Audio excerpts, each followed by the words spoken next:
Tu sais, la dernière fois, la serveuse, elle m'a demandé si j'étais végétarien. Alors que non, pas du tout, j'étais juste fauché cette semaine. C'est tout. Bon, après, en même temps, la serveuse, elle a rien compris. Bah, non, c'est clair, c'est clair. En tout cas, je passe vraiment une bonne soirée. Je pensais pas que je rirais autant. Moi non plus. T'es vraiment quelqu'un de simple. Dans le bon sens, hein, je veux dire. Ah bah c'est gentil, merci. Je le prends comme un compliment, vraiment. Ouais, tu peux, ça l'est. Est-ce que tu veux voir ma plus belle réussite? Allez, impressionne-moi. C'est ma fille. Ah, elle est belle, mignonne. Et Merci. elle a... Enfin, elle a quel âge? Elle a 6 ans.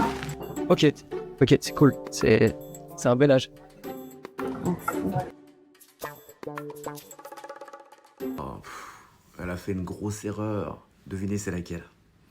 C'est celle d'avoir attendu pour parler de son enfant. On est dans une société qui nous pousse à jouer des rôles et à porter des masques pour exister. On se dissocie pour plaire à un environnement, plaire à nos parents, plaire à une patronne, plaire à un homme ou une femme. Ce délire collectif schizophrénique nous éloigne de nous-mêmes et fait qu'on se retrouve en face de personnes qui ne nous correspondent pas au final, et en réalité depuis le début.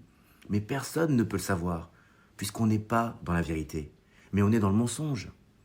Si à la base on avance masqué, les signaux qu'on envoie ne sont pas réellement les nôtres. Il y manque des parts de nous-mêmes. Et quand il s'agit de parentalité, excusez-moi, mais on parle de parts vraiment importantes qui redéfinissent totalement qui nous sommes. C'est parce qu'on a peur de nous-mêmes qu'on ne montre pas tout. Figé par le regard des autres, on a peur de ne pas plaire dans notre entièreté. Alors on cache ce qui pourrait déplaire à l'autre, dans l'objectif de le séduire assez, peut-être pour qu'il ne puisse pas faire marche arrière une fois qu'il l'apprend. Mais lorsque l'autre découvre cette information, est-ce qu'il nous voit comme quelqu'un d'aligné qui le considère assez pour être vrai avec lui, ou est-ce qu'il l'apprend qu'on lui a caché une information importante, non négociable pour lui? C'est par peur de nous-mêmes que l'on passe parfois de la séduction à la manipulation.